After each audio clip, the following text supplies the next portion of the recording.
The Carrot War by Philip Norman.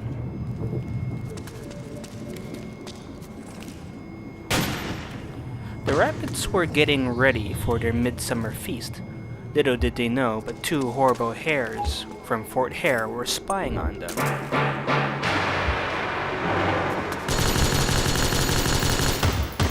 "Come on, Kicker," said Biter. "Let's get back and tell the others what we've seen."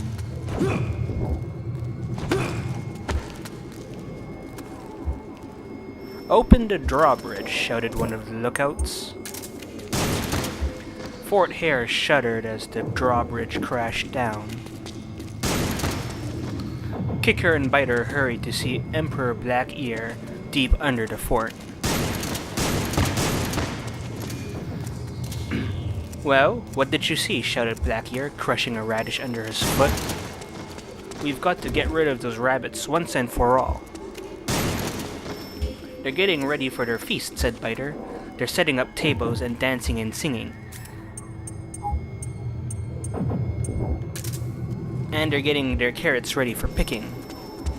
I've got an idea," said Harebrain. "Let's steal all their carrots. That will drive them away." "Brilliant idea, Harebrain," congratulated Blackear, jumping up from his throne. "Get everything ready for carrot stealing."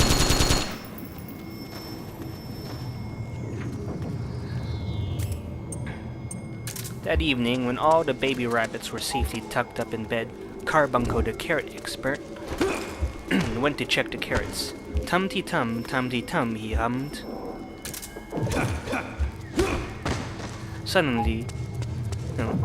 He hummed, skipping down to the carrot patch. Suddenly, there was a loud rustling noise in the gooseberry bushes. "The horrible hares!" yelped Carbuncle. But before he could shout help, he was bundled into a sack.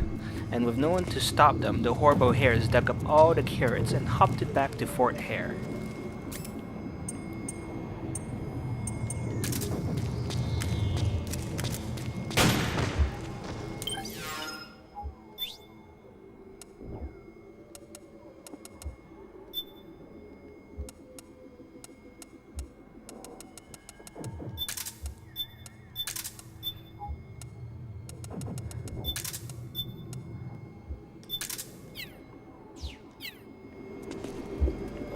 Midsummer Day dawned bright and clear.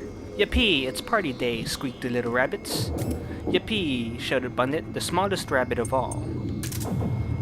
Uncle Bunwan went outside to stretch his legs before breakfast, but he was soon back. "The carrots are all gone," he yelped.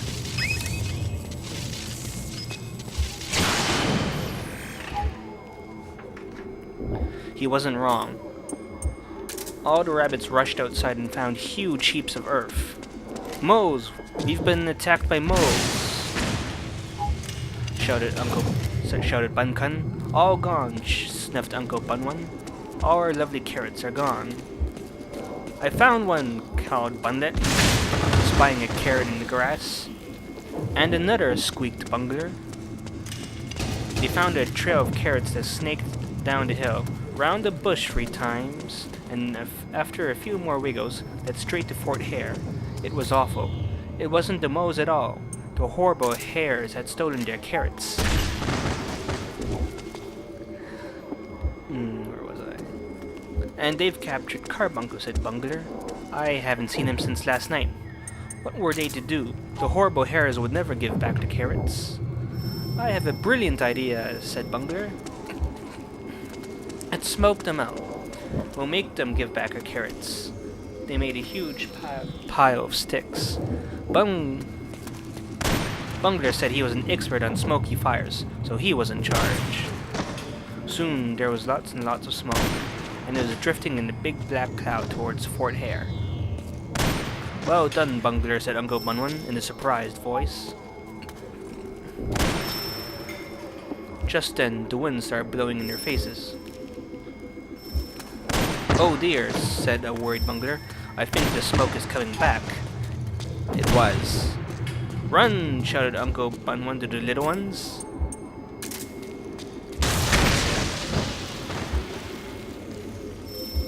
The horrible hares didn't even know that Bungler was trying to smoke them out.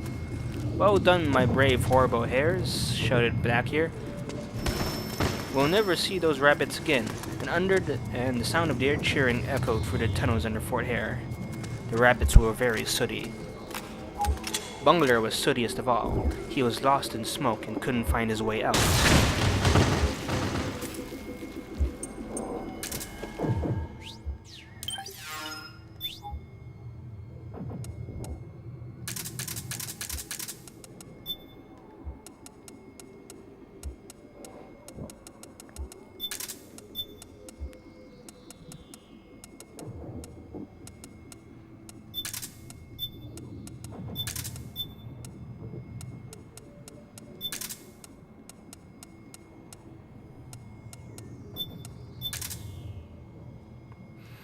After their bath, the rabbits were very hungry, but there weren't any carrots. Peas and radishes, said Buncombe. That's not enough for a growing rabbit. And we were meant to be having our midsummer feast, sniffed Bunter, who was always hungry.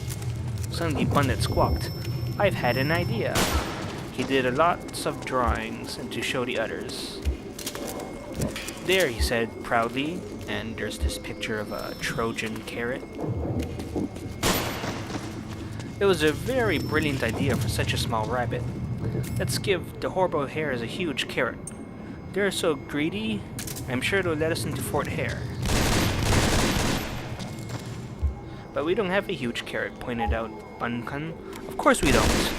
We'll make one. Said Uncle Bunwan, peering at the drawings. It might just work.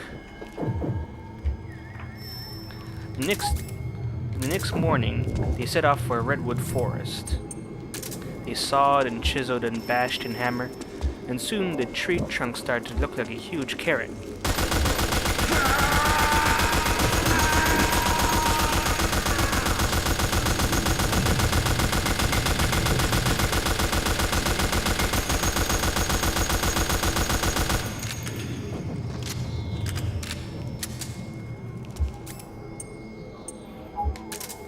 Okay, everyone on board, shouted Uncle Bunwan. As many rabbits as possible squeezed and squashed into the carrots. The others had to jump on the lid to close it. Now, remember to keep quiet, Uncle Bunwan whispered to the rabbits inside, and off they went to Fort Hare.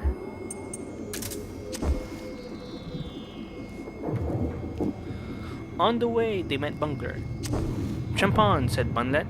It's a giant carrot, shouted Kicker. Biter, go tell Blackyear. A giant carrot, said Blackyear. Sounds tasty. How many rabbits are there? He asked lazily. 10 white ones and a black one, Emperor Blackyear.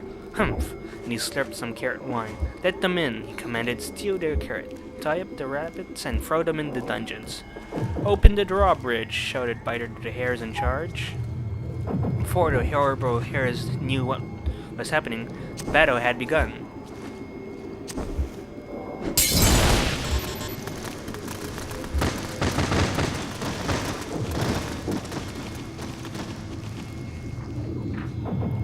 The battle raged inside Fort Hare.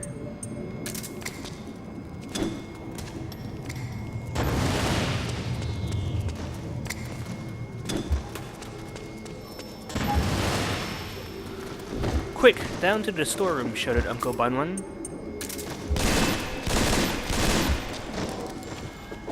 And they all ran down the dark tunnels to the storerooms. Okay, said Bunlet. Now we've got the carrots. Let's save Cargabuncle. They rushed into the throne room, and before Blackyear could even grunt, they had tied him up and poured carrot wine over his head. But time was running out.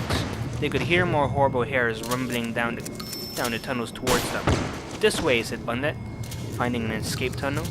As they scampered over the drawbridge, Fort Hare groaned and leaned sideways.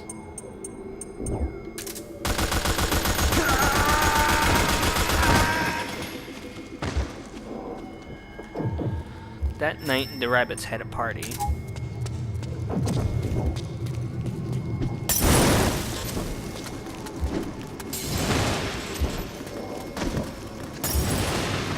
Meanwhile, back at Fort Hare, Blackyear was angry.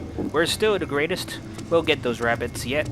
But the rabbits were happy bunnies. Carbuncle was happy because he was safe. Bungler was happy because he wasn't lost in the smoke anymore. And Bunlet was happiest of all.